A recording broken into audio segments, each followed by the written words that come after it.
बिहार में जब विधानसभा चुनाव हुए तो ओवैसी यानी एआईएमआईएम के नेता ने सबको चौंका दिया। दरअसल सीमांचल के इलाके में ओवैसी की पार्टी ने अभूतपूर्व प्रदर्शन करते हुए 5 सीटें जीत ली। हालांकि इस बात के संकेत उस वक्त ही मिल गए थे जब विधानसभा के उपचुनाव हुए थे थोड़े दिन पहले, और लोकसभा चुनाव के बाद जो उपचुनाव हुए थे उसमें एक सीट पर ओवैसी की पार्टी के विधायक जीते थे, उनके उम्मीदवार जीते थे और वो विधानसभा पहुंचे थे किशनगंज सीट से।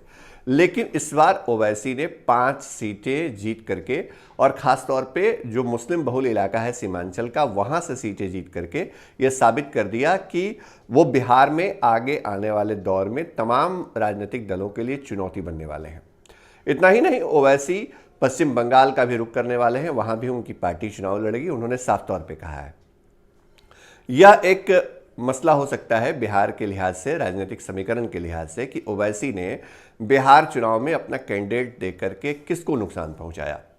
जो राजनीतिक जानकार हैं वो मानते हैं कि अगर ओवैसी की पार्टी सीमांचल में नहीं होती तो इसका सीधा फायदा जो है वो राष्ट्रीय जनता दल को मिलता और तेजस्वी यादव संभव है कि बिहार के मुख्यमंत्री तक बन जाते, क्योंकि उनको बहुमत से थोड़ी सीटें, तकरीबन 12-13 सीटें कम मिली।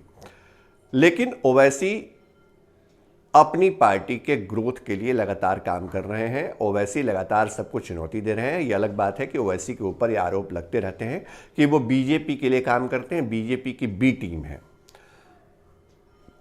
लेकिन अब ओवैसी के किले में बीजेपी ने जिस तरह से दस्तक दी है, या यूं कहें कि किले में जाकर के चुनौती दी है, उसके बाद एक बड़ा सवाल खड़ा हो गया है कि क्या ओवैसी अगर बीजेपी के लिए बी टीम है तो बीजेपी उनको उनके किले हैदराबाद में जाकर के क्यों चुनौती दे रही है। देखिए, हैदराबाद के अंदर म्युनिसिपल कॉरपोरेशन के चुनाव हो रहे हैं और ये चुनाव दिसंबर के पहले हफ्ते में हो जाएंगे, और वहाँ फिलहाल चुनाव प्रचार का दौर चल रहा है। और भारतीय जनता पार्टी ने वहाँ पर पूरे दमखम के साथ म्युनिसिपल कॉरपोरेशन के चुनाव, मतलब हैदराबाद के लोकल चुनाव में अपने ना केवल कैंडिडेट दिए हैं बल्कि जो तमाम पार्टी के बड़े दिग्गज हैं वो वहाँ चुनाव कैंपेन भी कर रहे हैं।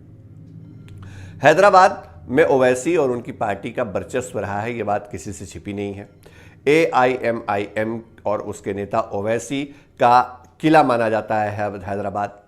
और अगर हैदराबाद में भारतीय जनता पार्टी की तरफ से उनकी पार्टी के राष्ट्रीय अध्यक्ष जेपी नड्डा, पार्टी के बड़े नेता और केंद्रीय गृह मंत्री अमित शाह के साथ साथ उत्तर प्रदेश के मुख्यमंत्री योगी आदित्यनाथ तक चुनाव प्रचार कर रहे हैं या करने वाले हैं, तो ये अपने आप में बहुत दिलचस्प दौर होगा और इस दिलचस्प लड़ाई पर सबकी नज़रें जा टिकी हैं। देखिए, बिहार चुनाव में जो प्रभारी बनाए गए थे, चुनाव प्रभारी देवेंद्र फडणवीस, उन्होंने जो हैदराबाद के म्युनिसिपल कॉरपोरेशन के चुनाव है उसके लिए बीजेपी का मैनिफेस्टो वहां जाकर के जारी किया है।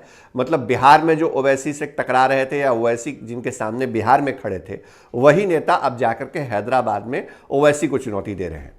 भारतीय जनता पार्टी की तरफ से जो केंद्रीय मंत्री हैं प्रकाश जावड़ेकर, वो वहां कैंपेन कर चुके हैं। स्मृति ईरानी वहां चुनाव प्रचार कर चुकी हैं, और पार्टी के राष्ट्रीय अध्यक्ष जेपी नड्डा आज वहां रोड शो करने वाले हैं। यानी उनका रोड शो इस बात का बड़ा संकेत है कि बीजेपी हैदराबाद म्युनिसिपल कॉरपोरेशन के चुनाव को हल्के तरीके से नहीं ले रही है। रविवार को पार्टी के बड़े नेता और केंद्रीय गृह मंत्री अमित शाह वहां बड़ी रैली को, सबसे बड़ी रैली को संबोधित करने वाले हैं। इतना ही नहीं, योगी आदित्यनाथ भी कई संसदीय इलाकों में जो कॉरपोरेशन का क्षेत्र है उसमें चुनाव प्रचार करने वाले हैं। मतलब ये कि ओवैसी को अब उनके घर में चुनौती मिल रही है। ओवैसी हमेशा कट्टरवादी सोच के साथ मुसलमानों को एकजुट रहने के लिए अपील करते रहे हैं, उनकी राजनीति का वही अंदाज रहा है।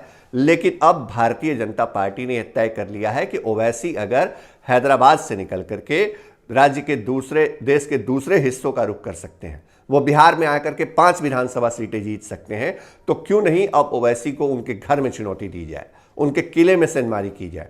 और इसी मकसद से भारतीय जनता पार्टी जो लोकल चुनाव है, म्युनिसिपल कॉरपोरेशन के चुनाव है हैदराबाद के, उस चुनाव में अपनी पूरी ताकत के साथ उतरी है।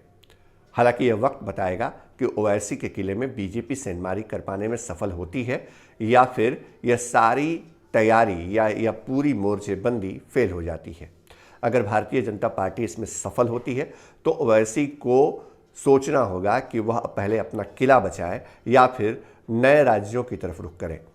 जो भी हो, मुकाबला दिलचस्प है। चुनाव भले ही लोकल है, लेकिन इस लोकल चुनाव में बड़े बड़े चेहरे उतरे हैं और इन बड़े चेहरों की साख जो है वो दांव पे लगी हुई है। तमाम खबरें, तमाम अपडेट आपके लिए लाते रहेंगे। देखते रहिए फर्स्ट बिहार झारखंड। नमस्कार।